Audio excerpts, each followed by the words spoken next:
முன்னொரு காலத்துல 1000 வருஷத்துக்கு முன்னாடி வெள்ளைக்காரங்க எல்லாம் நம்மள சுரண்டி எடுக்கிறதுக்கு முன்னாடி வீட்டுக்கு வீடு தங்கம் கொட்டி கிடக்குமா. எவ்வளவு கொட்டி இருக்கும்னா, இந்த மாட்டு வண்டியில மண்ணை எடுத்துட்டு போய் கிராமத்துல வீடு கட்டுவாங்கல்ல, அந்த மண்ணுக்கு பதிலா தங்கத்தை நினைச்சு பாருங்க. அவ்வளவு தங்கம் இருக்குமா. அந்த காலகட்டத்துல அந்த தங்கத்தை காப்பாத்துறதுக்காக அந்த மக்களுக்கு பேங்கோ லாக்கரோ எதுவும் கிடையாது. அப்ப அந்த காலகட்டத்துல அவங்க என்ன பண்ணி தங்கத்தை பாதுகாத்திருப்பாங்க, அது சம்பந்தப்பட்ட ஒரு படத்தை தான் இன்னைக்கு நம்ம பார்க்க போறோம். வாங்க படத்துக்குள்ள போலாம். ஜனதாரான்னு 2025ல வந்த ஒரு தெலுங்கு படம். நல்லா இருக்கும். இந்த படத்தோட ஸ்டார்டிங் சீன்ல எடுத்ததுமே எவ்வளவு வருஷம் முன்னாடி போறாங்கன்னு பாருங்க. கிட்டத்தட்ட 1000 வருஷம் முன்னாடி போய் அந்த காலகட்டத்துல இருந்த மக்கள் கிட்ட செல்வ செழிப்பு எல்லாம் நிறையவே இருந்ததாம். வெள்ளைக்காரங்க எல்லாம் நம்மள ஆளாத காலகட்டம். ஒவ்வொரு வீட்லயும் செல்வம் கொழிச்சு கிடக்குமா. ஆனா அந்த செல்வத்தை, அந்த தங்கத்தை எப்படி சேஃபா பத்திரமா வச்சுக்கிறது அப்படிங்கிறது அவங்களுக்கு தெரியாது. எங்க தங்கம் இருக்குதோ அங்க கொள்ளடிக்கிறதுக்கு ஆட்களும் இருப்பாங்க. அப்படி திடுத்துப்புன்னு குதிரையில வருவாங்க. கழுத்துல கையில கிடக்கிற அந்த தங்கத்துக்காகவே ஆட்களோட சங்க அறுக்கிற கூட்டம் அவங்க. மாட்டு வண்டியில இப்பெல்லாம் நம்ம மண் எடுத்துட்டு போய் வீடு கட்டுறோம்ல, அது போல தங்கத்தையும் தங்க பானைகளையும் நினைச்சு பாருங்க. அவ்வளவு செல்வ செழிப்பா இருந்த காலகட்டம் இது. அவ்வளவு தங்கத்தை எப்படி இந்த கொள்ளைக்காரங்க கிட்ட இருந்து காப்பாத்துறதுன்னு அவங்களுக்கு இப்ப சந்தேகம். அந்த காலகட்டத்துல பேங்க் இல்ல, லாக்கர் இல்ல, இதெல்லாம் பாதுகாப்பா வச்சுக்கிறதுக்கு. சோ என்ன பண்ணுவாங்கன்னா, அவங்க வீட்லயே அப்பெல்லாம் ஏக்கர் கணக்குல இடம் இருக்கும்ல, எங்கேயாவது ஒரு இடத்துல தோண்டி உள்ள தங்கத்தை புதைச்சு வச்சிருவாங்களாம். இதை தெரிஞ்சுக்கிட்ட கொள்ளைக்காரனுங்க நாங்களும் தோண்டுவோம்னு ஆட்களை பிடிச்சி தோண்டின இடத்தை நோண்டி அங்க இருந்த தங்கத்தையும் கொள்ளை அடிச்சுட்டு இருந்தாங்களாம். குதிரைகள்ல மூட்டை மூட்டையா ரெண்டு பக்கமும் கட்டிட்டு தங்கத்தை கொள்ளை அடிச்சுட்டு போயிட்டு இருந்திருக்காங்க. இதுக்கு ஒரு விமோச்சனமா இல்லையான்னு பெரியவங்க கிட்ட, சாமியார்கள் கிட்ட உதவி கேட்கறாங்க. சாமியார்களும் உங்க தங்கத்தை காப்பாத்துறதுக்கு நாங்க மாந்திரிகத்துல நிறைய வேலைகளை செய்ய இருக்கிறோம். மாந்திரிக தாந்திரிக முறைகளை பயன்படுத்தி மந்திரங்களை போட்டு சில பல சடங்குகளை செய்யறாங்க. அந்த சடங்குகளுக்கு பலி கொடுக்கிறது ரொம்ப முக்கியம். சொந்த வீட்டு பெண்களையே அங்க பலி கொடுக்கறாங்க.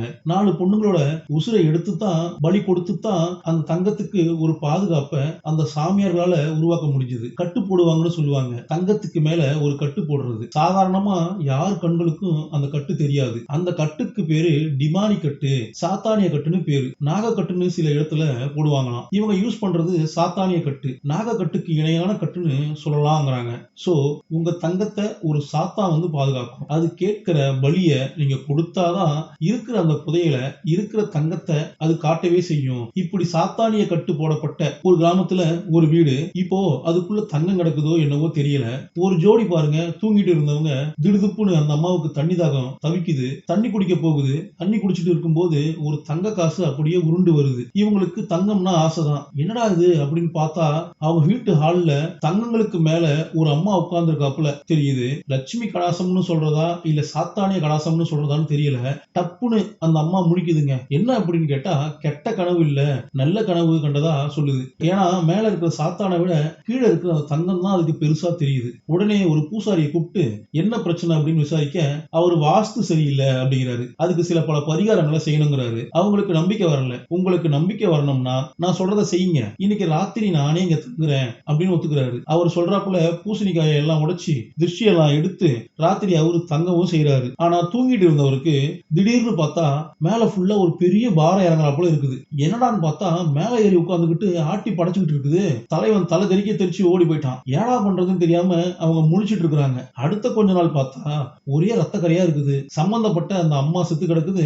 சம்பந்தப்பட்ட அந்த அப்பா அவரும் செத்து கிடக்குறாரு. அந்த கல்யாண ஜோடி செத்து போய் கிடக்குறாங்க. இதெல்லாம் பழைய கதை. இப்ப அந்த வீடு பாழடைஞ்சு போய் கிடக்கும். பல வருடங்கள் ஆகி போச்சு. ஒரு 25-30 வருஷம் ஆகி போச்சு. இப்போ நடப்புல பார்த்தா ஒருத்தர் பேய் இருக்கணும், அந்த பேய்களை சிசிடிவில பிடிக்கிறதுக்கோ இல்ல அந்த பேய் இருக்கிறத உணர்வதற்கு சில மீட்டர்ஸ் எல்லாம் இருக்குதான். அதையெல்லாம் பயன்படுத்தி அதுகளோட இருப்பை நம்மளால கண்டுபிடிக்க முடியும். அது இதுன்னு எடுத்து சொல்லிட்டு இருக்க, உங்கள யாரெல்லாம் பேய் இருக்குன்னு நம்புறீங்கன்னு கேட்டா அத்தனை பேருமே எழுதிக்கிறாங்க. சூப்பர், எல்லாருக்கும் நம்பிக்கை இருக்கா, உட்காருங்க உட்காருங்க அப்படின்றாரு அவரு. எல்லாரும் உட்கார்ந்த பிறகு ஒருத்த மட்டும் எந்திரிச்சு நிக்கிறான். இவனுக்கு இந்த பேய் பிசாசு மேல எல்லாம் நம்பிக்கை இல்லையா, பார்த்தாதான் நம்புவேன் அப்படிங்கிறான். அப்ப மேல வாப்பா அப்படின்னு மேல கூப்பிட்டுட்டு, தம்பி அந்த எக்யூப்மெண்ட் எல்லாம் எடுத்துட்டு வாங்க. கையில ஒரு ரெக்கார்டிங் வச்சிருக்காரு. இந்த ரெக்கார்டர் ஏதாவது ஒரு சத்தம் கேட்டா அந்த சத்தத்தோட ஃப்ரீக்வன்சியை ரெக்கார்ட் பண்ணுமா. Frequency recorder. இதுக்கு பேரு தெர்மல் கேமரா. தன்னை சுத்தி இருக்கிறது தட்பவெட்ப நிலையில மாற்றம் இருந்தா பேய்கள் இருக்கிற இடத்துல அந்த மாற்றம் தெரியும். அதை நம்மளால மானிட்டர் பண்ண முடியுங்கிறாப்புல. அப்புறம் இதுதான் எனக்கு ரொம்ப ஃபேவரட், இது ஒரு எலக்ட்ரோ மேக்னெட்டிக் ஃபீல்டு டிடெக்டரா. இஎம்ஏ மிஷின் சொல்லுவாங்க.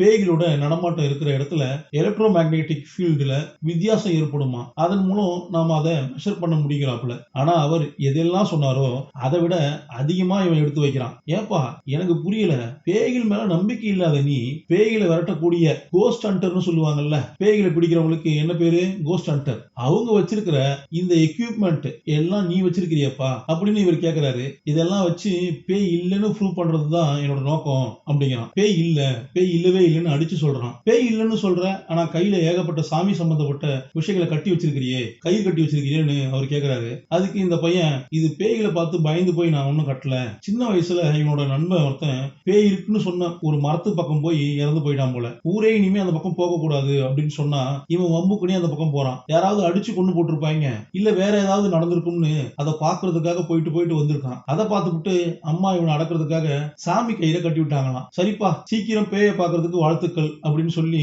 அனுப்பிச்சு வச்சிடறாவல. அடுத்து பயப்புள்ள பாருங்க, எங்கேயோ ஒரு பாழடைஞ்ச பில்டிங், பேய் இருக்குமான்னு தேடிக்கிட்டு இருக்கிறான். சுத்தியும் முத்தியும் தேடுறான். தேடின வரைக்கும் பேய் நடமாட்டம் இருக்கிறாப்புல எந்த ஒரு அறிகுறியும் இல்ல. அந்த மிஷினை வச்சு ஃபீல்ட்ல ஏதாவது மாற்றம் தெரியுதா அப்படின்னு பார்த்துட்டு இருக்கிறான். அப்போ டார்ச் லைட் சரியா அடிக்கலன்ட்டு அந்த மிஷினை இந்த பக்கம் வச்சுட்டு அடிச்சு பார்த்துக்கிட்டே இருப்பான். அந்த மிஷின்ல ஏதோ மாற்றம் தெரியுத கவனிக்கலாம். என்னடான்னு பார்த்தா பின்னாடி ஒரு பொண்ணு வந்து நிக்கிறான். கூட வந்த பொண்ணு தான். அப்புறம் நம்ம நண்பரும் வந்து நிக்கிறாரு. முன்னொரு காலத்துல இந்த இடத்தோட ஓனர் சின்ன பசங்களை எல்லாம் தப்பா பயன்படுத்தி பொண்ணு போட்டுட்டு இங்க வச்சு எரிச்சிருவாராம். அவர் இங்க ஆவியா திரியறதுக்கு வாய்ப்பு இருக்குதான், வெளியில பயமா இருக்குன்னு சொல்றாங்க, இருந்தா பாத்துடலாம்னு நம்ம ஆளு ரொம்ப ஆர்வமா கவனிச்சுட்டு இருக்கான். அங்க தம்மா துண்டா ஒரு சந்து மாதிரி இருக்கும். இதுதான் இதுக்கு முன்னாடி குழந்தைகளை எரிக்கிறதுக்கு அந்த ஓனர் பயன்படுத்தின ஒரு அடுப்பு. அங்க இந்த மிஷினை வச்சுவிட்டு இன்னும் சில பல எக்யூப்மெண்ட் எல்லாம் வச்சுவிட்டு, இங்க ஆத்மாவா நீங்க யாராவது இருக்கிறதா இருந்தா லைட்டா பிளிங்க் பண்ணி காட்டுங்க. ஒரு தடவை பிளிங்க் பண்ணா என் கூட பேசுறதுக்கு நீங்க தயார்னு அர்த்தம், 2 தடவை பிளிங்க் பண்ணா என்னோட பேச விருப்பம் இல்லைன்னு அர்த்தம், காட்டுங்க அப்படின்னு வெயிட் பண்ணிட்டு இருக்கிறான். ஒண்ணு நடந்தாப்புல தெரியல. சி பார்த்தல, ஆத்மாவும் கிடையாது, ஒண்ணும் கிடையாது, பேயும் கிடையாது, ஒண்ணும் கிடையாது, கிளம்பலாம்னு கிளம்பிடுறாங்க. இந்த பக்கம் நம்ம ஹீரோவோட அம்மாவை காட்டுறாங்க. அம்மாவுக்கு இதெல்லாம் நம்பிக்கை ரொம்ப ஜாஸ்தி, கடவுள் மேலையும் தான். அடிக்கடி எதையாவது கையில கட்டிக்கிட்டே இருப்பாங்க. இவனும் அடுத்தடுத்துன்னு வேற வேற இடத்துல சுத்திக்கிட்டே தெரியுவான். அடிக்கடி இந்த நண்பர்கள் வர்றது, ப்ராஜெக்ட் ஆபீஸ்ல இருந்து ஒர்க் கொடுத்திருக்காங்கன்னு சொல்லிட்டு கிளம்புறது. ஆபீஸ் ஒரு பக்கம் வேலை பார்த்தாலும் இந்த பேயை கண்டுபிடிக்கிற விஷயத்துல ரொம்ப ஆர்வமாவே இருப்பான். அப்புறம் ஆபீஸ்ல இவன் பண்ண ப்ராஜெக்ட் நல்ல ஹிட்னு எல்லாரும் பாராட்ட செய்றாங்க. ஆபீஸ் சம்பந்தப்பட்ட ப்ராஜெக்ட், பேய் சம்பந்தப்பட்ட ப்ராஜெக்ட் இல்ல. அப்புறம் இன்னொரு கேரக்டர் அடிக்கடி போன்ல இவங்க கூட பேசிக்கிட்டே இருக்கும். இவனோட அக்காவான், அது வெளிநாட்டுல செட்டில் ஆயிருக்கும்னு நினைக்கிறேன். சோ அங்க பகல்னா இங்க ராத்திரி. ராத்திரி அப்பாவுக்கு போனை போட்டு ஏதாவது பேசிட்டே இருப்பா போல. என்ன அக்கா நல்லா இருக்காளான்னு இவனும் விசாரிச்சுட்டு இருக்கிறான். நைட் டின்னர் முடிச்சுட்டு ஒரு வழியா அப்பாடான்னு வந்து படுத்து கிடக்குறான். சரி நல்லா படுத்து கிடக்குறானே, ஒன்னும் பிரச்சனை இல்லையேன்னு பார்த்தா ஊரெல்லாம் பேய் இருக்கா இல்லையான்னு தெரிஞ்சுட்டு இருந்தவன் தான் வீட்டுல பாருங்க, இவன் அந்த இடத்துல பறக்குறான். பெட் பறக்குது, சேர் பறக்குது.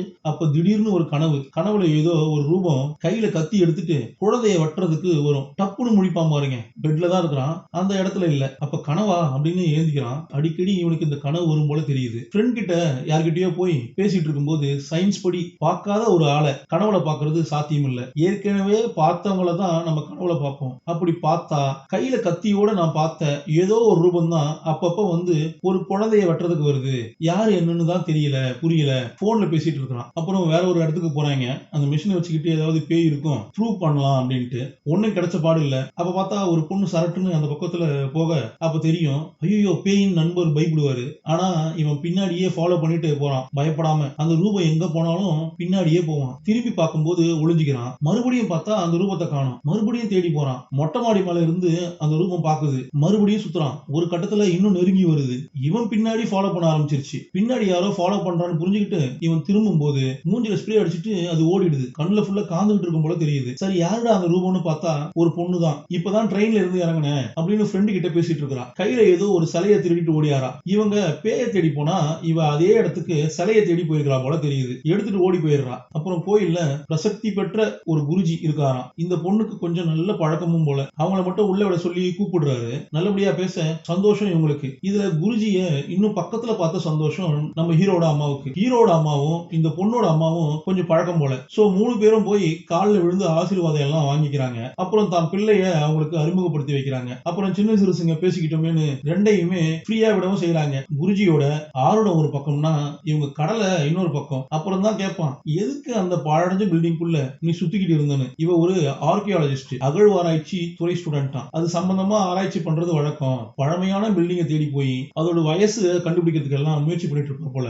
இதே மாதிரி அந்த பாழடைஞ்ச பில்டிங் ரொம்ப பழைய காலத்து பில்டிங். அங்க நாங்க ரிசர்ச் பண்ணணும்னு கேட்டதுக்கு ஓனரோட வாரிசு அந்த பரம்பரை ஆட்கள் ஒத்துக்கலையா. சரின்னு எகிரி குதிச்சு உள்ள வந்து அதை பத்தி ஆராய்ச்சி பண்ணலாம், அங்க ஏதோ ஒரு செலவு ஒண்ணு இருக்கான், அதை தெரிஞ்சுக்கணும் பார்க்கணும்ன்றதுக்காக வந்திருக்கிறான். அந்த கேப்ல இவங்க வந்திருக்காங்க. ஓனர் தான் யாராவது அத்துமீறி நுழைஞ்சா பிடிக்கிறதுக்கு அனுப்பிச்சிருக்காருன்னு நினைச்சு அவ ஸ்ப்ரே எடுத்து அடிச்சிட்டா, தப்பிச்சு போயிருக்கிறா. ஆமா, நீங்க எதுக்கு வந்தீங்கன்னு கேட்க பேய் இல்ல அப்படின்னு நம்புறவனா ஒருவேளை பேய் இருக்கான்னு தெரிஞ்சுக்கிறதுக்காக வந்ததா சொல்றான். அப்புறம் ஏதோ ஒரு கிராமத்துல பேய் இருக்குன்னு கேள்விப்பட்டு ஃப்ரெண்ட் இவங்களை வர சொல்லி இருப்பான். கூட அந்த பொண்ணு வரேன்னு அடம் பிடிச்சிட்டு ராத்திரி வருது. ஒரு கிராமத்துல படத்தோட ஸ்டார்டிங் சீன்ல பார்த்தோம்ல, புருஷன் பொண்டாட்டி 2 பேரும் ரத்த கரையில செத்து போய் கிடப்பாங்கல்ல, அந்த வீடு இப்ப பாழடைஞ்சு போய் கிடக்குது. அந்த வீட்டுல அவர்களோட ஆவி தெரியறதா பேசிக்கிட்டு இருக்காங்க. போலீஸ் வண்டி அந்த பக்கம் போனதும் எப்படி பறக்குறாங்கன்னு பாருங்க. அன்னைக்கு உள்ள நுழையிறதுக்கு வாய்ப்பு கிடைக்கல. அப்புறம் ஒரு நாள் தன்னோட ஜாதகம் வேணும்னு அந்த பொண்ணு கேட்கிறான். சரின்னு இவனும் ஜாதகத்தை அனுப்புறேன்னு சொல்லியிருக்கான். ராத்திரி ஆனா மறுபடியும் அந்த இடத்துல பறக்குறது, மறுபடியும் கத்தி எடுத்துட்டு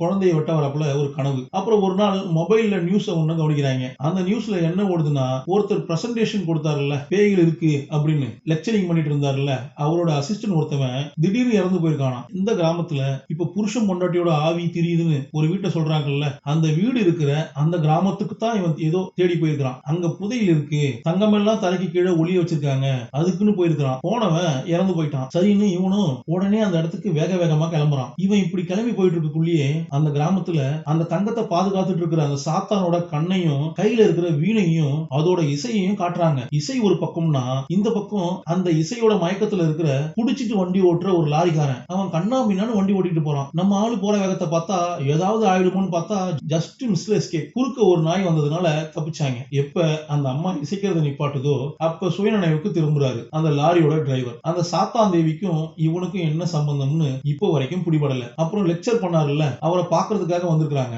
உங்க அசிஸ்டன்ட் எப்படி இறந்தாரு என்னன்னு விசாரிக்கும் போது எவ்வளவோ சொன்னோம், போதுமான அளவு பாதுகாப்பு இல்லாம போகாதா அப்படின்னு. அந்த கிராமத்துக்கு இப்படி போன பல பேர் இறக்குறாங்க, இதெல்லாம் அங்க சகஜம்ங்கிறாப்ல எடுத்து சொல்லிட்டு இருக்காரு அவனுக்கு. அந்த இடத்த பத்தி சொல்லுங்கன்னு கேட்கும்போது, இது தேவையில்லாத விஷயம் உனக்கு, அந்த இடத்த பத்தி எல்லாம் என்னால சொல்ல முடியாது, அப்புறம் நீயும் போய் ரிஸ்க் எடுத்து ஏதாவது ஆச்சுன்னா என்ன பண்றது அப்படிங்கிறாரு. அப்போ அவரோட அசிஸ்டன்ட் கண்ணாடி போட்ட ஒருத்தவன் ஏதோ ஃபைல்ல கையெழுத்து வாங்குறதுக்காக வந்திருப்பான். நம்ம ஹீரோ அங்க போக ஆசைப்படுறத அந்த அசிஸ்டன்ட் புரிஞ்சுக்கிறான். இந்த பக்கம் நம்ம ஹீரோயினும் இவ்வளவு ரிஸ்க் இருக்குது, எதுக்கு இந்த மாதிரி விஷயங்கள்ல நீ தலையிடுற, போக வேணாம் அப்படின்னு சொல்ல, சரி சரி அதெல்லாம் நான் போக மாட்டேன் பயப்படாத அப்படிங்கிறான். அப்பா அம்மா கிட்ட எப்படி போய் சொல்லுவானோ அதே மாதிரி ஆளுகிட்டையும் போய் சொல்றான். இன்னைக்கு பார்ட்டி இருக்கு, ஆபீஸ் முடிஞ்சதும் நான் பார்ட்டிக்கு தான் போறேன் அப்படின்றான். சொன்னாப்புலயே அது ஒண்ணும் பொய் கிடையாது, பார்ட்டி இங்க இருக்கதான் செய்யுது. எல்லாம் ஆட்டம் பாட்டம் கொண்டாட்டத்தோட ஜெகஜோதியா இருக்கிறாங்க. கூட சேர்ந்து புத்தாட்டமும் போட்டுட்டு புத்தாட்டம் முடியறதுக்குள்ள அந்த அசிஸ்டன்ட் போனை போட்டு, நீ கேட்ட இடத்த எனக்கு தெரியும், நான் காட்டுறேன், பதிலுக்கு எனக்கு நீ பணம் கொடுக்கணும் அப்படின்னு டீல் பேசுறான். அதுக்கு நம்ம ஆளு சரின்னு ஒத்துக்கிறான். மறுபடியும் அந்த இடத்துல பறக்குது, மறுபடியும் கனவு. ஆனா இந்த தடவை கனவுல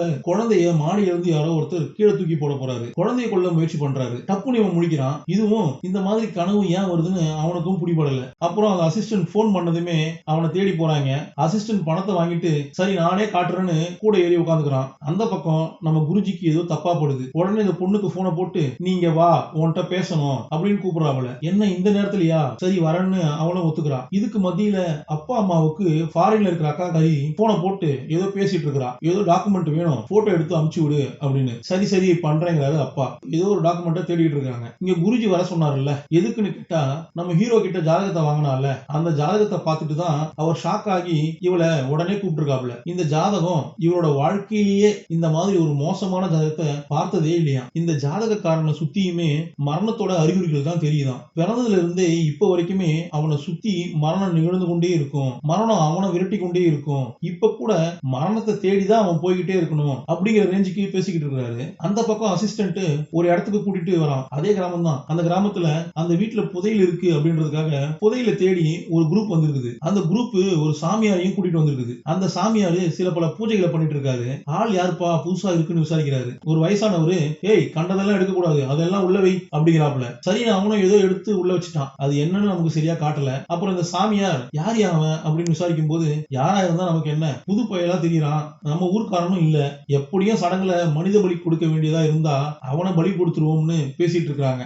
அடப்பாவுமே. அதே சமயம் தேவி நடந்து வராப்புலயும் காட்டுறாங்க. அந்த அம்மா நடந்து வந்தாலே சுத்தி இருக்கிறதெல்லாம் அப்படியே அந்தரத்துல பறக்குது. இந்த பக்கம் குருஜியோ அவனை மட்டும் சுத்தி இல்ல, அவனோட சம்பந்தப்பட்டவங்களையும் சுத்தியுமே மரணம் விரட்டும், மரணம் இருக்கும்னு சொல்லிட்டு இருக்கிறாப்புல. தேவியை சுத்தி அமானுஷ்யமா ஏதோ நடக்குது. தேவியோட பவர் தான் நினைக்கிறேன். இவங்க இந்த இடத்துல புதையல் இருக்கலாம்னு சாமியார் சொன்னதை நம்பி தோண்ட ஆரம்பிக்கிறாங்க. அப்ப இவன் அவனோட அந்த மெஷினை ஆன் பண்ணி வைக்கிறான். ஏதோ ஒரு ஃபோர்ஸ் ரீடிங் ஒண்ணு காட்டுது. அதை அப்ப அவன் கவனிக்கல. ஒண்ணுமே ரீடிங் இல்லைன்னு பின்னாடி வச்சா அவன் கவனிக்காத சமயத்துல பின்னாடி ரீடிங்ல ஏதோ ஒரு மாற்றம் தெரியுது. தேவி ஏதோ ஆட்டத்தை காட்ட ஆரம்பிச்சிட்டா. இந்த பக்கம் அப்பா இங்க டாக்குமெண்ட்டை தேடிட்டு இருக்காங்க. அப்போ இந்த தேவி ஓங்கி ஒரு கத்து கத்துவா பாருங்க.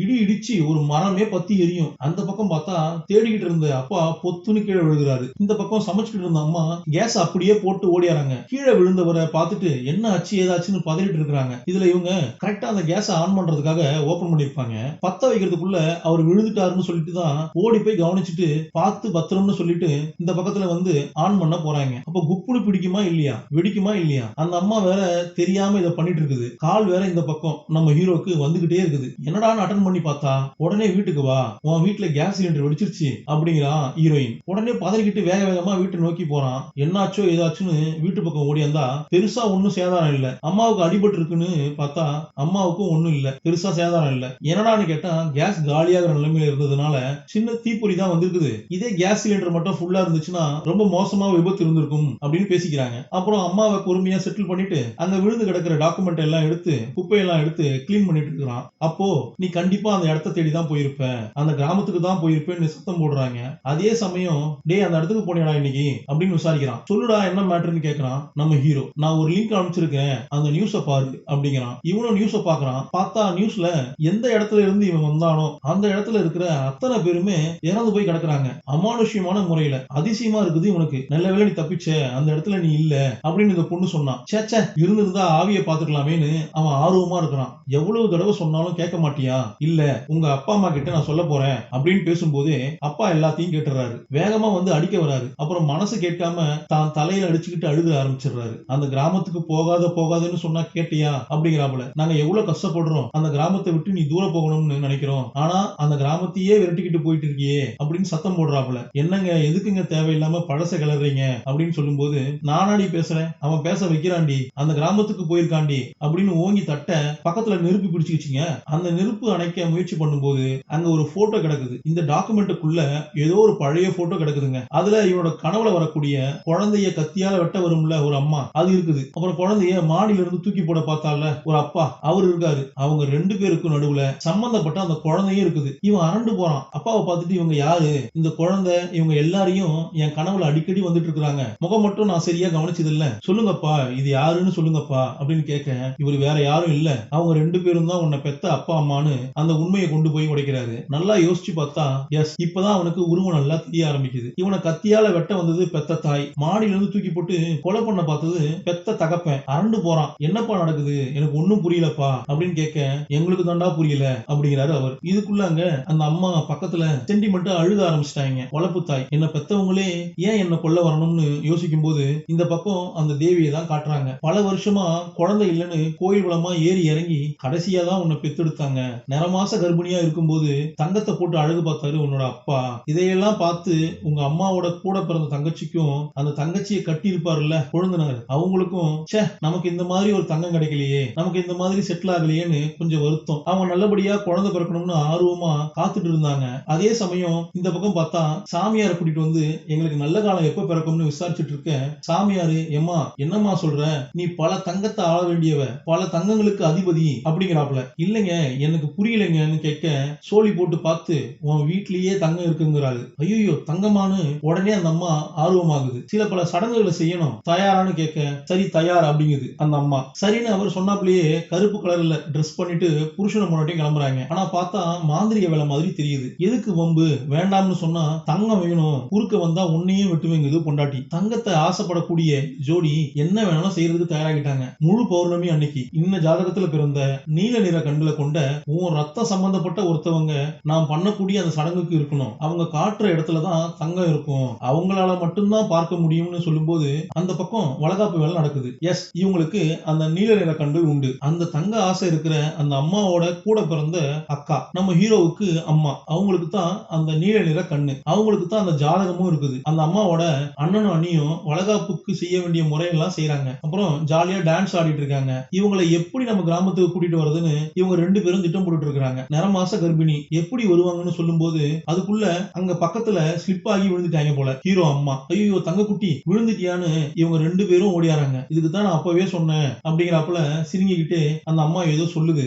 என்னம்மா சொல்றீங்க, கொஞ்சம் தெளிவா சொல்லுங்கன்னு கேக்குறாரு நம்ம ஹீரோட அப்பா. அது ஒண்ணும் இல்ல, பழைய நேத்து கடன் ஒண்ணு இருக்குது, அதை செய்யறதுக்கு தவறிட்டாங்க பெரியவங்க, வீட்டுல வச்சு அந்த சடங்கை செய்யணும், அதை செஞ்சுட்டா இந்த மாதிரி அசம்பாவிதம் நடக்காது அப்படின்னு சொல்ல, இவ்வளவு தூரம் கடந்து வந்துட்டோம், தவம் இருந்து ஒரு பிள்ளையை பெத்தெடுக்க போறோம், எதுக்கு வம்பு, அந்த சடங்கும் செஞ்சிடலாம் அப்படின்னு இவங்க 2 பேரும் ஒத்துக்கிறாங்க. சோ அந்த அம்மா எதிர்பார்த்த போல நடந்துருச்சு. அதே மாதிரி சடங்குக்கான வேலைகள் எல்லாம் அங்க பண்ணிட்டு இருக்காங்க.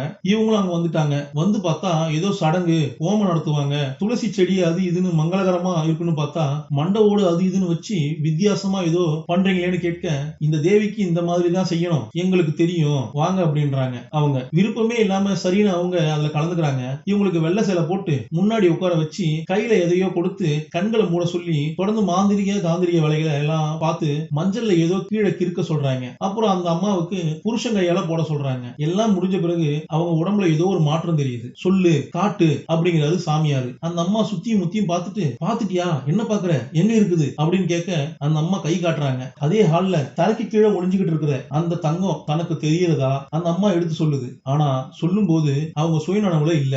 ஏன்னா சொல்றதெல்லாம் அந்த தங்கத்தை பாதுகாக்கிற தேவி தான். என்னப்பா தங்கம் அது இதுன்னு பேசுறீங்க, எனக்கு ஒண்ணும் புரியல, நீ வேற எதுக்கும் எங்களை கூட்டிட்டு வந்திருக்கியோ அப்படின்னு அவர் புலம்புறாரு. இன்னும் கொஞ்ச நேரம் சரியா போயிடுன்னு சொல்லிட்டு, இன்னும் கொஞ்ச நேரம் தான் சரியா போயிடுன்னு சொல்லிட்டு பூசணிக்காயை எடுத்துட்டு போய் அந்த சாமியார் சொன்னது போல வேலை பார்த்துட்டு இருக்காங்க. பூசணிக்காய் உடைக்கும் போது இவங்களோட தண்ணி குடமும் உடஞ்சிருது. ஐயோ அப்படின்னு பிரசவ வழியில துடிக்கிறாங்க. உடனே அங்க இருந்து இவங்களை கூட்டிட்டு போக ஆரம்பிக்கிறாரு. உதவிக்கு மத்தவங்க யாரும் வரல, போக கூடாதுன்னு சாமியாரு. ஏன்னா நல்லபடியா அது முடிகிற வர இந்த பரிகார வேலைகள் எல்லாம் கரெக்டா நடக்கணும். சடங்குல ஏதாவது இடையூறு ஏற்பட்டா மரணம் நிச்சயம் டாப்ல. அதனால அவங்க சடங்கை கம்ப்ளீட் பண்ணணும், தங்கம் கிடைக்கணும்னு தான் ஆர்வமா இருக்கிறாங்க. தங்கச்சிக்கு என்ன ஆனாலும் பரவாயில்ல, தங்கச்சி வயிற்றுல இருக்கிற குழந்தைக்கு என்ன ஆனாலும் பரவாயில்லன்னு அவன் பூசணிக்காயில வேலை பார்த்துட்டு இருக்கிறான். அப்புறம் ஒரு கோழி எடுத்துட்டு வந்து கழுத்தறுத்து பலி கொடுக்குறாங்க. ஒரு தட்டு நிறைய சோறு, இன்னொரு தட்டு நிறைய அறுத்து அந்த சேவலோட ரத்தம், அதையெல்லாம் எடுத்துட்டு வந்து கொண்டாடி மாடி வைக்கிறாப்புல. சாமியார் சொல்ல அந்த ரத்தத்தை எடுத்து இந்த சாப்பாட்டுல நல்லா கலந்து கொடுக்குறான். கலந்து கொடுத்ததெல்லாம் கொண்டு போய் அதே இடத்துல வைக்கிறாரு புருஷன். அடுத்து என்ன நீ பாக்குறமா அப்படின்னு இந்த அம்மாவை கண்ணு திறந்து பார்க்க சொன்னா ஒரு 4-5 ரூபம் பருகருன்னு புகையை கிளப்பிட்டு வந்து இவங்க வச்ச அந்த படையலை ஏத்துக்கிட்டு கண்ணா பின்னான்னு சாப்பிடுதுங்க. சூப்பர் கரெக்ட் அப்படின்னு சந்தோஷப்படுறாரு. அந்த இடத்துல தோண்டுகிறாப்புல. சரின்னு இவரும் தங்கம் கிடைக்கும்னு வேக வேகமா தோண்டிட்டு இருக்காரு. அதுக்குள்ள பக்கத்துல இருக்கிற மருத்துவச்சியை கண்டுபிடிச்சு கூட்டிட்டு வந்திருக்காரு புருஷங்காரன், நம்ம ஹீரோவோட அப்பா. டேய் இப்ப வேணாலும் எப்ப வேணாலும் குழந்தை பிறக்கலாம், ஹாஸ்பிட்டல் போற ரேஞ்சுக்கு நேரம் இல்ல, இங்கேயே பிரசவம் பாத்துடலாம்னு அந்த அம்மா சொல்லிடுச்சு. உடனே ஒரு துணியை கட்டிட்டு பிரசவத்துக்கான ஏற்பாடுகள் நடக்குது. அந்த பக்கம் இடிக்கிற வேலை நடக்குது. திடுத்துப்புன்னு அந்த 4 பேய்களை பார்த்த அந்த அம்மா ஓவரா ரியாக்ட் பண்ணுது. பலி பத்தல போல, பலி அதிகமா கேக்குது போல, ஒரு ஆட்டை அறுத்து போடுப்பா அப்படின்னு சொன்னதும் ஆட்டை கொண்டு வந்து தலையை வெட்டி பலி கொடுக்குறாங்க. அந்த ரத்தம் அப்படியே அங்க ஓடும். ஒரு ஆந்த கண்விழிக்கும். முழு நிலவு ஏற்பட்டு விட்டது. ஆல்ரெடி நரி ஊழையிடும். இப்ப என்னமா நீ பாக்குற அப்படின்னு கேட்டா சாமியாரு மிரண்டு போறாரு. 6 கைகளோட உடம்பு முழுக்க தங்கத்தால நிறைஞ்சிருக்கிற தங்கம் மாதிரியே பொலிவான கண்களோட இருக்கிற ஒரு கையில கத்தியும், ஒரு கையில மண்டை ஓடுகளும், ஒரு கையில பாத்திரம் நிறைய ரத்தம், பயங்கரமா கர்ஜிக்கிறா. அந்த இடத்துல பறக்குறான்னு சொல்லும் போதுதான் அந்த தேவியோட ஒரிஜினல் முகத்தையே நமக்கு காட்டுறாங்க. பாக்குறதுக்கு பயங்கரமா இருக்கிறா. இந்த அடையாளங்களை வச்சு சாமியார் கண்டுபிடிச்சிடுறாரு வந்திருக்கிறது யாருன்னு. சொல்ல தேவையில்லை. ஏற்கனவே இங்க அந்த தங்கத்தை காப்பாத்துறதுக்காக ஒரு பிசாசு கட்டு போட்டிருக்காங்கல்ல, அந்த கட்டின் விளைவா அதை பாதுகாக்கிற வேலைய இங்க பாத்துட்டு இருக்கிறது தன பிசாசினி அப்படின்னு சொல்றாங்க. இந்த தேவியோட பேரு தன பிசாசினியா. ஒரு கட்டத்துல துடிச்ச அந்த அம்மா அப்படியே பின்னாடி மயங்கி விழுந்துருவாங்க. மறுபடியும் எழுந்திருச்சு இன்னும் கத்துறாங்க. அப்போ பலி பத்தலன்னு பலி கேட்டுட்டு இருக்குது போல. பலி வேணுமான்னு கேட்க வேணுங்குது தேவி. சாமியாரால அந்த தேவியை நேர்ல பார்க்க முடியாது. இந்த கருப்பு ட்ரெஸ் போட்டிருக்குல்ல இந்த தங்கச்சிக்காரி என்ன ரியாக்ட் பண்றாளோ அதை வச்சுதான் கண்டுபிடிக்க முடியும். பலி பத்தல போல, வீட்டுல இருக்கிற மாட்டை கொண்டு வந்து பலி கொடுங்கன்னு சொன்னதும் சரின்னு ஒரு மாட்டையே எடுத்துட்டு வந்து அந்த தேவிக்கு மாடை வெட்டி பலி கொடுக்கறாங்க. ரத்தம் ஆறே ஓடுது. அதையும் இந்த அம்மா குடிச்சு பார்த்துட்டு பத்தலைங்குது. இன்னும் பத்தலையா என்னதான் வேணும், மனித ரத்தம் கொடுக்கணுமா அப்படின்னு கேட்கும் போது ஆமாங்குது அது. அதே சமயம் இந்த பக்கம் குழந்தையும் பிறந்துருச்சு. பச்சை பிள்ளை பிறந்திருக்குது. நம்ம ஹீரோ பிறந்திருக்காப்ல. இப்ப வேற வழி இல்ல, பலி கொடுக்கணும். அந்த பச்சை பிள்ளையோட ரத்தத்தை பலி கொடுக்கலாம் அப்படின்னு சாமியார் முடிவு பண்றாரு. அதே சமயம் தேவியோட கண்ணு முன்னாடி பிறந்திருக்கிற அந்த பச்சை பிள்ளையோட ரத்தத்தை தேவியும் எதிர்பார்த்து கை நீட்டி எனக்கு எனக்கு அதுதான் வேணும்னு காட்டுது. சரி அத பலி கொடுக்கலாமேன்னு குழந்தைய பலி கொடுக்கணும்னு சாமி கேக்குறாவல கொஞ்சம் கூட யோசிக்காம தங்கச்சியோட புள்ள பல வருஷம் தவம் இருந்து பெத்த புள்ள அத கொடு பலி கொடுக்கணும்னு வந்து நிக்கிறான். கொடுக்க முடியாது போயாங்கிறாரு அப்பா. சண்டை போடுறாரு. குழந்தையையும் தான் பொண்டாட்டி கிட்ட கொடுத்துட்டு எப்படியாவது தப்பிச்சு போயிடுங்கன்னு அங்கிருந்து விரட்டி விட்டுட்டு அந்த ஆளோட சண்டை போட்டுட்டு இருக்காரு. தேவி வேற ரத்த பலி கேட்டு காத்துக்கிட்டு இருக்குது. கேட்கிற பலியை கொடுக்கலனா இருக்கிற எல்லாரையும் கொண்டு போட்டுருமா. தங்கம் கிடைக்காதான். சாமியார் சொன்னதுனால இவங்க எல்லாம் ஒரு மாதிரி பதட்டத்திலேயே இருக்கிறாங்க. நம்ம ஹீரோவோட அப்பா அங்கிருந்து தப்பிச்சு போக பின்னாடியே விரட்டிட்டு போனவரு அவன் தப்பிச்சு போயிட்டான்னு சொன்னதும் போச்சு, சடங்கு நடுவுல கெட்டு போச்சு. இதுக்கு மேல தன்னை காப்பாத்திக்கணும்னா மனித பலிய தானே கொடுக்கலாம்னு முடிவு பண்ணி சாமியார் முதல் பலியா அந்த புருஷங்காரன் கழுத்தையே வெட்டிட்டு இந்த பலி போதுமான்னு கேக்குறாரு. அப்பயும் போதாதுன்னு அந்த அம்மா. தேவி சொல்லுது போல. உடனே கருப்பு ட்ரெஸ் போட்டு இருக்கிற அந்த தங்கச்சிகாரி நம்ம ஹீரோவோட சித்தி அந்த அம்மா கழுத்தையும் வெட்டி இந்த பலி போதுமான்னு கேட்டா அப்பயும் சாகர தருவாயில பத்தாதுங்கிறப்பல அந்த அம்மா தலையாட்டுது. அப்ப தேவிக்கு பத்தலையா இதையெல்லாம் பண்ற என்னையே கொடுக்குறேன் ஏத்துக்கோன்னு அவர் கழுத்தையும் அழுத்துக்கிட்டு செத்து போறாரு. மொத்த ரத்தமும் ஓடுது. மொத்த ரத்தத்தையும் குடிக்கிறாங்க. அப்பயும் அடங்கலங்கிறாங்க அவங்க. அப்ப இருந்து அந்த வீடு பிசாசினியோட வீடா மாறி போச்சு. அது மட்டும் இல்லாம சுத்து வட்டாரத்துல இருக்கிற அந்த கிராமத்தையே தான் கண்ட்ரோல் எடுத்துக்கிட்டு அகால மரணத்தை ஏற்படுத்தி கொண்டே இருக்குது. விபத்தை ஏற்படுத்தி கொண்டே இருக்குது. குத்தாட்டம் எல்லாம் போடுது பாருங்க. தேவியோட ஆட்டம் பயங்கரமா இருக்கும். கூட ஆடிக்கிட்டே இருந்தவனையும் ஆட்டம் முடிஞ்சதும் கொண்டு போட்டுரும். பயங்கரமான ஆளத்தான் இருக்குது போல. ஒரு ஸ்டேஜுக்கு பிறகு அந்த ஊரே பயந்து போய் அந்த ஊரை விட்டே விலகி வெளியில வர ஆரம்பிச்சிட்டாங்க. அதே சமயம் நீ உன்னை பெத்த அப்பா அம்மாவோட சிட்டில நல்லா தான் வாழ்ந்துட்டு இருந்த. காய்கறி கட் பண்ணிட்டு இருந்த அம்மா திடுதுப்புன்னு அந்த தேவியோட இன்ஃபுளுன்ஸால கையில கத்தி எடுத்துட்டு அந்த குழந்தைய வெட்ட போவா. தேவி தான் இன்ஃபுளுன்ஸ் பண்றா. அவளுக்கு அந்த பச்சை ரத்தம் தான் வேணும், அந்த குழந்தையோட ரத்தம் தான் வேணும் அப்படின்னு இருக்கிறா. ஏகப்பட்ட ஐட்டங்கள் கிடைக்கலாம். ஆனா நீங்க கேட்ட ஐட்டம் கிடைக்கலன்னா ஒரு வழி வருமே. அதே போல அந்த தேவி இருக்கிறா போல. கரெக்டா வெட்ட வரும்போது அப்பா அப்போ பக்கத்துல வந்து என்ன காரியம் பண்ண பார்த்தேன்னு கேட்பாரு. பிறகுதான் சுயநனவுக்கு அவங்க திரும்புறாங்க. கையில இருந்த கத்தியை பார்த்துட்டு ஐயோ அப்படின்னு கீழே போடுறாங்க. இதே மாதிரி அப்பா ஒரு நாள் கிணத்து பக்கம் பார்த்துட்டு இருக்கையில இந்த அம்மா கிணத்துல விழுந்து சாக போகுது. ஏன்னு கேட்டா என் கண்ட்ரோல்லயே நான் இல்ல, ஏதாவது குழந்தைய பண்ணிடுவேன், குழந்தைக்கு எதுவும் ஆயிடக்கூடாதுன்னு தன்னைத்தானே சாகடிக்கிறதுக்கு அவங்க முயற்சி பண்றாங்க. வேணாங்கிறாரு அப்பா. ஆனா அதே மாதிரி ஒரு நாள் ராத்திரி மாடியில குழந்தைய கொஞ்சிக்கிட்டு இருக்கும்போது தேவியோட இன்ஃபுளுன்ஸால குழந்தைய கீழே போட பார்த்துட்டாரு. என்ன காரியம் பண்ண பாத்தீங்கன்னு அம்மா அந்த பக்கம் வந்து நிக்குது. நல்ல வேலை குழந்தைய வாங்கிடுச்சு. சோ தானும் இன்ஃபுளுன்ஸ் பண்ணப்படுறோம்னு புரிஞ்சுக்கிட்டு ரெண்டு பேரும் சாமி கும்பிடுறது என்னென்னமோ பண்ணி பாக்குறாங்க. ஆனா என்ன பண்ணாலும் தான் புள்ளைய தானே கொன்னுடுவோமோ அப்படின்னு பயம் வந்து குழந்தைய காப்பாத்தணும்னா நாம ரெண்டு பேரும் உயிரோட இருக்கக்கூடாதுன்னு புரிஞ்சுக்கிட்டு ரெண்டு பேரும் எரிஞ்சு போய் செத்து போயிட்டாங்களாம். அதுக்கு பிறகு அந்த குழந்தைய இவங்க எடுத்து வளர்க்குறாங்களாம். இவங்களும் நம்ம ஹீரோவோட சொந்தக்காரங்க தானா. இப்படிதானே எங்களுக்கு நீ பிள்ளையா கிடைச்ச அப்படின்னு சொல்றாரு அவரு. பாவம் இவ்வளவும் தெரிஞ்சுக்கிட்ட பிறகு அதே கிராமத்துக்கு வந்து படத்தோட ஸ்டார்டிங் சீன்ல பார்த்தோம்ல ரெண்டு பேரும் இறந்து போவாங்களே, தங்க ஆசை பிடிச்ச அந்த ஜோடி, அவங்களோட தங்கம் இருக்கிற அதே வீடு, பாழடைஞ்சு போய் கிடக்கிற அதே வீடு. அந்த வீட்டுக்குள்ள நம்ம பையன் நுழையறான். கதவை உடைச்சுக்கிட்டு உள்ள வரான். உள்ள வந்து பார்த்தா அந்த வீட்டுக்குள்ள வந்தாலே ஒரு சென்டிமெண்டா ஏதோ ஃபீல் பண்றான். சாமி ரூம் தான் பாக்குறான். எல்லாம் ஒட்டடை அடைஞ்சு போய் கிடக்குது. அப்புறம் அந்த மிஷினை வச்சு அம்மா அப்பா நீங்க ரெண்டு பேரும் இங்க ஆத்மாவா இருக்கிறதா இருந்தா ஒரு தடவை பிளிங்க் பண்ணுங்க அப்படின்னு சொல்லிட்டு பார்த்தா அது பிளிங்க் ஆகுதுங்க. சோ அம்மா அப்பா இங்க இருக்கிறாங்க அப்படிங்கறத புரிஞ்சுக்கிறான். நீங்க இங்க இருக்கிறீங்க அப்படிங்கறத என் நண்பர்களுக்கு காட்டுங்கன்னு சொன்னதும் அங்க இருக்கிற பொருட்கள் எல்லாம் தானா ஆடும். சோ இவனோட அப்பா அம்மா இங்கதான் ஆவியா இருக்காங்க போல தெரியுது. அத அவன் உணரவும் செய்யறான். அப்படியே அழுக ஆரம்பிக்கிறான். தான் அப்பா அம்மா இறந்த பிறகு நல்லபடியா மறுபிறவி எடுத்து போகல, இறந்த பிறகு சொர்க்கமோ நரகமோ அவர்களுக்கான உலகத்துக்கு போகலன்னு இவனுக்கு கொஞ்சம் வருத்தமும் உண்டு. என்ன ஆச்சுன்னு குருஜி கிட்ட இதை பத்தி விசாரிக்க குருஜி என்ன சொன்னாருன்னா, உன்னை கொல்லணும்னு நினைக்கிற அந்த தேவி கிட்ட இருந்து உன்னை காப்பாத்துற மார்க்கண்டேயனா உனக்கு உதவி பண்ணிட்டு இருக்கிறதே உன்னோட அப்பா அம்மா தான் எடுத்து சொல்றாரு. ஆவியான பிறகு கூட காப்பாத்துறது அவங்க தானா. அந்த இடி இடிச்சு மரம் எரிஞ்சது. அப்புறம் பலி கொடுக்க நினைச்சிட்டு இருந்த அந்த ஆட்கள் இவனை பலி கொடுக்க முயற்சி பண்ற கேப்ல கேஸே இல்லாத சிலிண்டரை வெடிக்கிறாப்புல பண்ணி அந்த மரணத்துல இருந்து காப்பாத்துனது. நாய் குறுக்கால வந்து லாரியில அடிபடாம தப்பிச்சிருப்பான்ல அப்படி பண்ணது. இது எல்லாமே இவனோட அப்பா அம்மா தானா. கெட்ட பழக்கம் இருக்கிற ஆட்களை அந்த தேவியால ஈஸியா வசியப்படுத்த முடியுமா. அதனாலதான் குடிச்ச அந்த டிரைவரை ஈஸியா வசியப்படுத்திருச்சு. அப்புறம் கேரளால பத்மநாதன் கோயில்னு ஒண்ணு இருக்குது. அந்த கோயில் கீழே அண்டர் கிரவுண்ட்ல 6 ரகசிய கதவுகளோட 6 ரூம் இருக்குது. அதுல 5 திறந்துட்டாங்களாம். ஒரு ரூமை மட்டும் அவங்க திறக்கல. அதையும் தாண்டி திறக்க முயற்சி பண்ணும்போது திறக்க முடியலங்கிறது ஒண்ணு, நிறைய பாம்புகள் தெரியுது 2. கேரளால ஒரு பெரிய வெள்ளம் வந்து மிகப்பெரிய பாதிப்பு ஏற்பட்டுச்சான். அந்த கதவை திறக்க ஏற்பட்ட அந்த முயற்சி தான் காரணம்னு கேரள கவர்மெண்ட் கோர்ட்டோட உத்தரவின் பேர்ல அந்த கதவை திறக்க வேணாம்னு முடிவு பண்ணி இப்ப வரைக்கும் சீல் பண்ணி வச்சிருக்காங்களாம். அங்க போடப்பட்டிருக்கிற அந்த கட்டுக்கு பேரு நாகக்கட்டுன்னு சொல்லுவாங்க.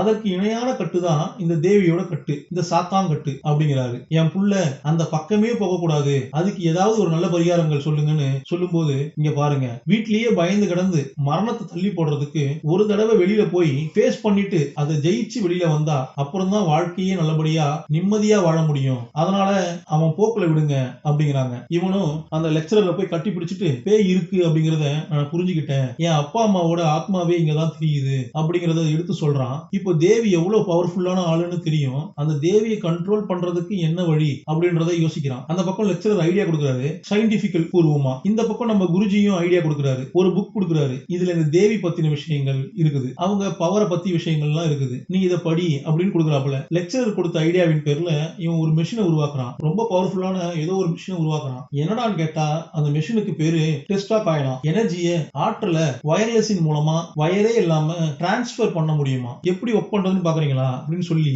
பக்கத்துல ஏதாவது ஒரு உலோகத்தை எடுத்துட்டு போனா அந்த காயிலுக்கு மேல லைட்டா மின்னல் மாதிரி இப்படி வெடிக்கும். ஒவ்வொரு மெட்டலுக்கும் ஒவ்வொரு விதமான எனர்ஜி உண்டா. உடனே அந்த பொண்ணு கோயில்கள்ல விதவிதமான மெட்டல்கள்ல சிலை செய்வாங்களாம். காரணம் இருக்கு, ஏன்னா ஒவ்வொரு மெட்டலுக்கும் ஒவ்வொரு விதமான ஆற்றல் உண்டு, அதுக்காக செய்யறாங்க. அது மட்டுமல்ல, கோயில்கள்ல இந்த ஓதுவாங்கல்ல, அப்படி ஓதும் போது சவுண்ட் வைப்ரேஷன் ஆகும். அந்த வைப்ரேஷனுக்கும் அந்த மெட்டல் வந்து வித்தியாசமா ரியாக்ட் பண்ணும். அந்த மெட்டல்ல இருந்து வெளியில வரக்கூடிய ஆற்றல்ல மாற்றம் ஏற்படுமா. இப்படி வித்தியாசமான உலோகங்கள்ல செய்யப்பட்ட சிலை, அந்த சிலையை சுத்தி சொல்லக்கூடிய மந்திரம், இது எல்லாம் தான் அந்த கோயில்ல சுத்தி இருக்கிற அந்த ஆற்றலை ஒரு நல்ல ஆற்றலா குட் எனர்ஜியா உருவாக்கி கொடுக்குமா. அதனாலதான் கோயில் பக்கம் போகும்போது ஒரு நிம்மதி, ஒரு அமைதி கிடைக்குது. அந்த நிம்மதியையும் அமைதியையும் உணர்ந்தவங்க மனசாந்தி கிடைக்கும்னு நினைச்சாங்கன்னா அடிக்கடி கோயிலுக்கு போவாங்க. சில பேருக்கு அது போதையாவே கூட ஆகிடும். இப்படி எல்லாம் எடுத்து சொல்லிட்டு இருக்காங்க. அதே சமயம் இந்த பக்கம் நம்ம லெக்சரர் கூட பேசிட்டு இருக்கும்போது ஆற்றலை ஆக்கவோ அழிக்கவோ முடியாது, ஒரு வடிவத்திலிருந்து இன்னொரு வடிவத்துக்கு மாற்றலாம். அதே மாதிரி ஆற்றலை நியூட்ரலைஸும் பண்ணலாம். இப்படி அவர் எடுத்து சொல்லிட்டு இருக்காரு. அருணாச்சல பிரதேசத்துல இருக்கிற ஒரு சிவலிங்க கோயில், அந்த கோயிலை பத்தி இங்க குருஜி எடுத்து சொல்லிட்டு இருக்காரு. அந்த கோயில்ல பாசிட்டிவ் எனர்ஜி ரொம்ப அதிகமா இருக்குமா. 8 விதமான உலோகங்களால சிலை செய்யறது வழக்கம். அப்படி 8 விதமான உலோகங்களால செய்யப்பட்ட சிவலிங்கங்களை தேவியை சுத்தி வைக்கணும். திசைகள் 4. இன்னும் கொஞ்சம் விரிவா சொல்லணும்னா 8 திசைன்னு சொல்லலாம். கிழக்கு, மேற்கு, தென்கிழக்கு, தென்மேற்கு அப்படின்னு நடுவுல இருக்கிற திசையையும் சொல்ல முடியும். சோ அப்படி 8 திசைகள்ல 8 விதமான லிங்கத்தை வைக்கணும். அது 8 விதமான உலோகங்களால செய்யப்பட்டிருக்கணும். ஒரு திசையில அக்னி லிங்கம், ஒரு திசையில யமலிங்கம், ஒரு திசையில நாயுருத்தி லிங்கம், ஒரு திசையில வருணலிங்கம், ஒரு திசையில வாயு லிங்கம், ஒரு திசையில குபேர லிங்கம், ஒரு திசையில ஈசானிய லிங்கம். இப்படி இதெல்லாம் வைக்கணும்னு எடுத்து சொல்றாரு. இவங்க இத பத்தி எல்லாம் பேசிட்டு இருக்க காண்டாயி அந்த அம்மா பக்கத்துல ஓடி போய் அழுகுதுங்க. அம்மாவை சரி கட்டுறதுக்கு இவன் வருத்தப்பட்டு, என் அப்பா அம்மா அங்க ஆத்மாவா கிடக்குறாங்க, அவங்கள நல்லபடியா அனுப்பி வைக்கிற அந்த பொறுப்பு மகனா எனக்கு உண்டு, அதை செய்யறதுக்கு அனுமதி கொடுங்கன்னு கேட்க குருஜி கிட்ட மறுபடியும் போய் அழுகுறாங்க. அழுகாதீங்க, அவனை ஃப்ரீயா விடுங்கன்னு குருஜி சொன்ன பிறகுதான் அம்மா அனுமதிக்கிறாங்க. இப்போ அந்த பக்கம் பேய்களோட நடமாட்டத்தை பாக்குறதுக்காக சிசிடிவி கேமரா, நிறைய மிஷின்கள் எல்லாம் எல்லாத்தையும் எடுத்துக்கிட்டு நம்ம லெக்சரர் அங்க உதவிக்கு வந்திருக்கிறாரு. குருஜியும் குருஜியோட ஆட்களும் மந்திரங்களை சொல்றதுக்காக அங்க வந்திருக்காங்க. லிங்கத்தை எங்கெங்க வைக்கணும்னு வாஸ்துப்படி அந்த 8 இடத்தையும் மார்க் பண்ணிட்டு வந்திருக்காங்க. அப்புறம் நம்ம ஆளு லெக்சரர் கிட்ட பேசிட்டு அடுத்து சடங்கு செய்யறதுக்கு தேவையானதெல்லாம் எடுத்துக்கிட்டு ருத்ராஜ மாலை எல்லாம் போட்டு கையில ஒரு பவர்ஃபுல்லான சூலத்தை எடுத்துக்கிட்டு புடை சூழ கேட்டு வரைக்கும் போயிட்டான். கேட்ல பூட்டப்பட்ட சீல் திறக்கப்படுது. உள்ள வந்து பார்த்தா 8 லிங்கம் இங்கிட்டு இருக்குது. இவன் கையாலத்தான் தேவியை சுத்தி வைக்கணும். மார்க் பண்ணிருக்கிற இடத்துல சூலத்தை சென்டர்ல வச்சு குருஜி சொன்னபடி பூஜை எல்லாம் பண்ணிட்டு அப்புறம் ஒவ்வொரு லிங்கமா கொண்டு போய் வைக்கிறான். முதல் லிங்கம் வச்சாச்சு, 2வது லிங்கமும் வச்சாச்சு, 3வது லிங்கமும் வச்சாச்சுன்னு போயிட்டு இருக்கும்போது அன்னைக்கு ஒரு கிரகணம் இருக்குதான். இத்தனை கோள்களும் ஒரே நேர்கோட்டுல வரக்கூடிய 155 வருஷத்துக்கு ஒரு தடவை நடக்கிற ஒரு நிகழ்வு. அடுத்தடுத்து லிங்கங்களை வைக்கும் போது அவன் முதுகுல அடிபடும், ரத்தம் சொட்டும். அப்பயும் லிங்கத்தை கீழே போடாம கரெக்டா அந்த இடத்துல வைக்கிறான். ஆனா ரத்த வாடை பட்டதும் தேவி எழும்ப ஆரம்பிச்சிருவா. ஒவ்வொரு லிங்கமா வச்சிட்டு இருக்கிறான். நேரம் வேற ஆகிட்டே இருக்குது. இங்க ஃபீல்ட் எனர்ஜிய இவங்க மானிட்டர் பண்றாங்கல்ல, அதுல ஒரு மாற்றம் தெரியுது. அங்க பூசாரிகளோட பூஜை தடப்படுறாப்புல ஏதோ காத்தடிக்குது. அப்புறம் பார்த்தா ஒரு வழியா எல்லாத்தையும் தாண்டியுமே தேவி முன்னாடி வந்து நிக்கிறா. தேவி காட்சி கொடுக்கிறா. பார்த்துட்டு இவன் பயப்படல. தொடர்ந்து அடுத்தடுத்த லிங்கங்களை கொண்டு போய் வச்சுக்கிட்டே இருக்கிறான். இவங்களால நம்மள எதுவும் பண்ண முடியாது அப்படின்னு தேவி அதை ரொம்ப அசால்ட்டாவே டீல் பண்றான். சிரிக்கிறாங்க. பல வருஷத்துக்கு முன்னாடி அன்னைக்கு என்ன நடந்துச்சுங்கிறத கண்ணு முன்னாடி கொண்டு வந்து காட்டுறாங்க. சித்தி சித்தப்பனே பலி கொடுக்கணும், உன்னை பலி கொடுத்தாதான் தேவி அடங்கும்னு சொல்லிட்டு குத்த வருவான், தள்ளி விட்டுருவான். சித்தி கழுத்து பிடிக்கும். ஆனா நிஜத்துல கழுத்தை பிடிக்கிறது தேவி. ஒரு தேவிக்கு பதிலா 2 தேவி கழுத்தை பிடிக்கும். பிடிச்சு தள்ளி விடுறான். பார்த்தா இது எல்லாமே கற்பனை தாங்க, இல்லாததை இருக்குன்னு நினைச்சுக்கிறான். அதனாலதான் நடக்குதுன்னு நினைக்கிறேன். அடுத்து மறுபடியும் பார்த்தா சாமியார் உட்பட எல்லாரும் வர எல்லாரு கூடயும் சண்டை போட்டுட்டு இருக்கிறான். ஆனா நிஜத்துல அங்க யாருமே இல்ல. சிசிடிவி கேமரால பார்த்து இவனுக்கு என்ன ஆச்சுன்னு அவங்க அவங்க பார்த்துட்டு இருக்காங்க. சங்கு முழங்கப்படுது. அந்த சங்கு சத்தம் கேட்ட பிறகுதான் இவன் நார்மல் மோடுக்கே திரும்புறான். எல்லாம் கற்பனைன்னு புரிஞ்சுக்கிறான். அடுத்து லிங்கத்தையும் கொண்டு போய் வைக்கிறான். இந்த தடவை அது எந்திரிச்சு நேருக்கு நேரா பாக்குது. இவனை தான் கண்ட்ரோல்ல எடுத்துக்குது. வேகமா நேருக்கு நேரா போய் ஒரு தூண்ல போய் முட்டை சொல்லுது. அவனை நங்கு நங்குன்னு முட்டுறான். ரத்தம் தெறிக்க தெறிக்க முட்டுறான். கீழே விழுந்தும் கண்ட்ரோல் எடுத்துக்குது. அவனை தன்னைத்தானே முட்டை சொல்லி பின்னந்தலையில முட்டை சொல்லி கஷ்டப்படுத்திக்கிட்டே இருக்குது. ரத்தம் கொப்பளிக்க தான் தலையே தனியா கிடக்கிற போல அவனுக்கு தோணும். இவன் படுத்து கிடக்கும் போது தேவியே படுத்து கிடக்கிறா போல, தேவி தன்னை ஆட்கொள்ள இருக்கிறா போல நமக்கு காட்டுறாங்க. ஆனா அதே நொடி அந்த தேவியோட கட்டுப்பாட்டுல இருந்து அவனை வெளியில கொண்டு வர்றது இவனோட அப்பா அம்மாவோட ஆத்மா தான். 2 ஆத்மா முன்னாடி வந்து அவனை கட்டி பிடிச்சு ஆறுதல் சொல்ல அவன் நார்மல் மோடுக்கு வந்துடுறான். தேவியோட கட்டுப்பாட்டுல இருந்து இவன் முழுக்க வெளியில வந்துடுறான். அப்புறம் தான் முழிச்சு பார்த்தா இன்னும் ஒரு லிங்கம் பாக்கி இருக்குது. அந்த கடமையை செய்வோம்னு அந்த லிங்கத்தையும் கொண்டு போய் வைக்கிறான். அதையும் அதோட இடத்துல வச்சாச்சு. சோ லிங்க பிரார்த்தனை நல்லபடியா முடிஞ்சுச்சுங்கிறாரு குருஜி. அப்புறம் இந்த பக்கத்துல வந்தா தேவி காத்துலயே வந்து கழுத்தை பிடிச்சு தூக்கி வீசுது. கையில 2 கத்தி எடுத்துட்டு வந்து இவன் கூட கத்தி சண்டை போடுது. இவனும் முடிஞ்ச அளவு சமாளிச்சு பாக்குறான். சுத்தி முத்தி வெட்ட வருது. ஒவ்வொரு அட்டாக்ல இருந்து எஸ்கேப் ஆகிட்டே இருப்பான். ஆனா கழுத்தை பிடிச்சு தூக்கி வீசி எறிய கண்ணாபின்னான்னு உடஞ்சுக்கிட்டு கீழே விழுறான். அப்பயும் அடங்கலையே. தேவி கிட்ட இருந்து காப்பாத்திக்கணும்னா வேற வழி இல்லைன்னு சூளத்தை எடுத்து குறுக்கால விடுவான். தேவி தான் குத்துறான்னு பார்த்தா நிஜத்துல அவனே அவனை குத்திக்கிறான் போல. இதுவும் நிஜத்துல நடக்கல, அவன் மைண்ட்ல நடக்கிற விஷயம். சரி, எப்படியும் லைட்டா குத்து வாங்கிட்டான் சூளத்துல. அப்போ ரத்தம் வரும்ல, அந்த ரத்தத்தை தான் பாத்திரத்துல பிடிக்கலாமேன்னு முயற்சி பண்ணும்போது பார்த்தா ரத்தம் பாத்திரத்துக்குள்ள வரல. என்னடானா ஏற்கனவே அந்த லிங்க பிரார்த்தனை எல்லாம் பண்ணிட்டாங்க. அது சுத்தியும் ரவுண்டு கட்டிடுச்சு. 8 திசையும் ரவுண்டு கட்டி தேவியை உள்ள லாக் பண்ணிடுச்சு. அடுத்து பார்த்தா அந்த 8 லிங்கங்கள்ல இருந்து ஒரு பவர் அப்படியே பிரபஞ்சத்தோட வெளிப்பகுதி வரைக்கும் போகும். கைலாயம் வரைக்கும் போகும். சிவனே நந்திமலை ஏறி படு வேகமா அந்த ஆற்றல் இருக்கிற இடத்துக்கு வந்து நிக்கிறாப்புல தோணும். கையில சூளத்தோட அந்த பக்கத்துல மகாதேவன் கோவப்பட இந்த பக்கம் நம்ம ஹீரோவும் ஒரு ருத்ர தாண்டவம் ஆடுறாப்புல. ஆட்டம் முடிஞ்சதும் சிவ தரிசனம் அவனுக்கு கிடைக்கிறாப்புல காட்டுறாங்க. எல்லாத்தையும் தாண்டி தேவி வெட்ட வர இவன் சூளத்தோட வந்து ஓங்கி ஒரு இறக்கு. அந்த சிவலிங்க பிரார்த்தனையால அவனுக்கு கிடைச்ச பவரை வச்சு ஏற்கனவே சுத்து போட்டு வச்சிருக்கிற தேவிய ஈஸியா முடிச்சு விட்டான். நல்லபடியா அது முடிஞ்சிச்சுங்க. அப்புறம் சில பல வருடங்களுக்கு பிறகு என்ன நடக்குதுன்னு காட்டுறாங்க. அந்த ஏரியா பக்கம் ஏதோ நிறைய கட்டுகள் போடப்பட்டிருக்குது. அதையெல்லாம் பொருட்படுத்தாம அதுல தான் அடிக்கிற சரக்க ஊத்தி நெருப்பு பத்த வச்சு அந்த கட்டுகள் எல்லாத்தையும் ஒண்ணும் இல்லாம பண்றான் ஒருத்தன். அதுலயே சிகரெட் பிடிக்கிறான். அங்க நரபலியும் கொடுக்கப்பட்டிருக்குது. என்னடான்னு பார்த்தா எதிர்க்க தேவி இருக்கிறா. தேவியும் மறுபடியும் கொண்டு வந்துட்டாங்க. இந்த அம்மா கூட அவன் என்ன டீல் பண்ண போறான்னு என்னன்னு தெரியல. மேபி அடுத்த பாட்டுக்கு அடி போடுறாங்கன்னு தெரியல. ஒரு கால் வந்தா அதையும் பேசுவோம். நல்லா இருந்துச்சுல படம். இது போல வேற மொழி படங்களை தொடர்ந்து நம்ம பார்க்க நம்ம சேனலை சப்ஸ்கிரைப் பண்ணுங்க, ஃபாலோ பண்ணுங்க, முடிஞ்சா நிறைய கமெண்ட் பண்ணுங்க. தேங்க்யூ.